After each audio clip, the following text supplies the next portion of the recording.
आज आपण करणार आहोत खमंग असं वाफळतं कैरीची डाळ किंवा कैरीचं वरण। रोज तेच फोडणीचं वरण खाऊन कंटाळा असाल तर असं हे कैरीचं वरण एकदा नक्की करून पहा। साधी सोपी रेसिपी आहे पण तितकी छान लागते चवीला आणि अगदी परफेक्ट असं वरण होण्यासाठी व्हिडिओ शेवटपर्यंत नक्की पहा। नवीन असाल तर सबस्क्राइब करायला देखील विसरू नका चॅनलला। नमस्कार, मी मोहिनीता तुमचं सर्वांचं स्वागत करते माझ्या किचनमध्ये। तर कैरीचं वरण करण्यासाठी सगळ्यात पहिलं आपण कुकरमध्ये डाळी शिजवून घ्यायच्या। तर इथं मी अर्धा कप अशी तुरीची डाळ घेतलेली आहे आणि पाऊण कप मुगाची डाळ घेतलेली आहे। ह्या दोन्हीही डाळी आपण 2 ते 3 पाण्याने स्वच्छ अशा धुवून घ्यायच्या। तुम्हाला जर तुरीची डाळीने त्रास होत असेल तर तुम्ही फक्त मुगाची डाळ वापरून सुद्धा हे वरण बनवू शकता। डाळ धुवून घेतल्याच्या नंतर यामध्ये आता आपण कैरी टाकून घ्यायची। तर इथं मी अर्धी कैरी त्याची साल काढून घेतलेली आणि त्याचे असे बारीक तुकडे करून घेतलेले आहेत।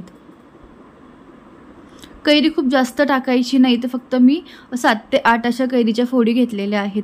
त्याचबरोबर 2 इथं हिरव्या मिरच्या तोडून घालायच्या। त्यानंतर यामध्ये आपण जसं डाळी शिजवताना पाणी वापरतो त्यानुसार पाणी टाकायचं आहे।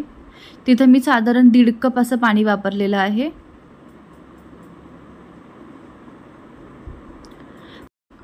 आता यामध्ये मी 1 चमचा असं तेल टाकून घेते आहे।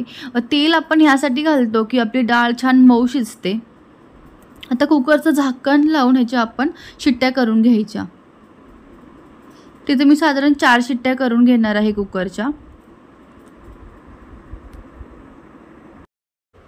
तर इथं मी अशी शिजवून घेतलेली डाळ एका बाउलमध्ये काढून त्याला छान अशी फेटून घेतलेली आहे। आता ह्यामध्ये आपण गरजेनुसार पाणी टाकून घ्यायचं।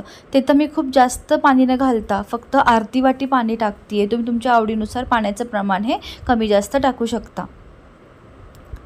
तुमची मुलं जर फोडणीचं वरण नसतील खात तर तुम्ही ह्याच डाळीमध्ये थोडंसं मीठ आणि तूप टाकून ते वरण तुम्ही मुलांना देऊ शकता। आता शिजवून घेतलेल्या डाळीला आपण फोडणी द्यायची आहे। तर फोडणी देण्यासाठी इथं मी कढईमध्ये 2 चमचे असं तेल गरम करून घेते आहे।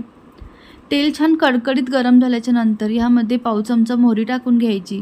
पाव चमचा जिरं टाकायचं आहे। जिरं छान फुलल्याच्या नंतर यामध्ये थोडीशी हिंग टाकून घ्यायची।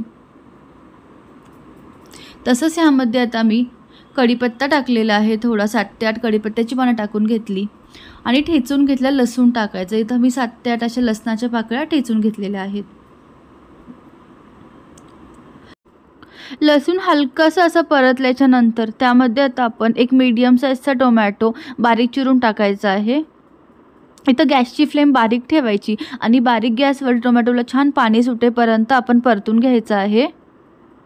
इथं हलकासा टोमॅटो परतून घेतल्याच्या नंतर यामध्ये आता हळद टाकून घ्यायची। तिथं मी पाव चमचा अशी हळद वापरती आहे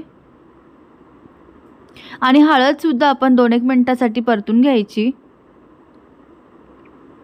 ही फोडणी परतत असताना गॅसची फ्लेम एकदम मीडियम ठेवायची आहे। तुम्हाला जर वरणात टोमॅटो नसेल आवडत तर तुम्ही टोमॅटो हा पूर्णपणे स्किप करू शकता आणि डायरेक्ट लसणाची फोडणी सुद्धा देऊ शकता वरणाला।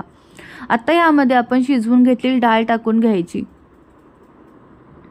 त्याच वरणाच्या बाउलमध्ये मी थोडंसं पाणी घेऊन ते पाणी ह्यामध्ये टाकून घेते आहे। आता मीडियम फ्लेमवरती आपण ही डाळ किंवा हे वरण छान असं उकळून घ्यायचं आहे। तसंच आता यामध्ये मी चवीनुसार मीठ टाकून घेते आणि जसं की कैरी ही थोडीशी आंबट असते म्हणून त्याची चव आपण बॅलन्स करण्यासाठी ह्यामध्ये छोटासा गुळाचा तुकडा घालतो आहे। तुम्ही हवं थोडी साखर सुद्धा वापरू शकता इथं गुळाच्या ऐवजी। गॅसची फ्लेम मीडियम ठेवून आपण हे वरण खूप छान असं खळखळीत असं उकळून घ्यायचं आहे। वरणाला छान अशी उकळी आल्याच्या नंतर ह्यामध्ये आपण गरजेनुसार कोथिंबीर टाकून घ्यायची। असं हे वरण तुम्ही चपाती, भाकरी किंवा भातासोबत खाऊ शकता। आणि त्याचबरोबर जर तुम्हाला नेहमीचं फोडणीचं वरण किंवा वाटणातलं वरण, दाल फ्राय या रेसिपीज हव्या असतील तर त्यासुद्धा चॅनलवरती मी अपलोड केलेलं आहे, तर नक्की जाऊन पहा। तर इथं छान मस्त असं हे वरण आपलं उकळलेलं आहे। इथं आपण गॅस बंद करून घ्यायचा आणि असं हे मस्त मस्त अगदी साधे सोपं असं आपलं हे वरण तयार झालेलं आहे खाण्यासाठी. आणि जर तुम्हाला आजची ही रेसिपी आवडली असेल तर नक्की एक लाईक द्या रेसिपीला. नवीन असेल तर सबस्क्राईब करून घ्या चॅनेलला. पुन्हा भेटू आणखीन एका अशाच नवीन रेसिपीसह. थँक्यू.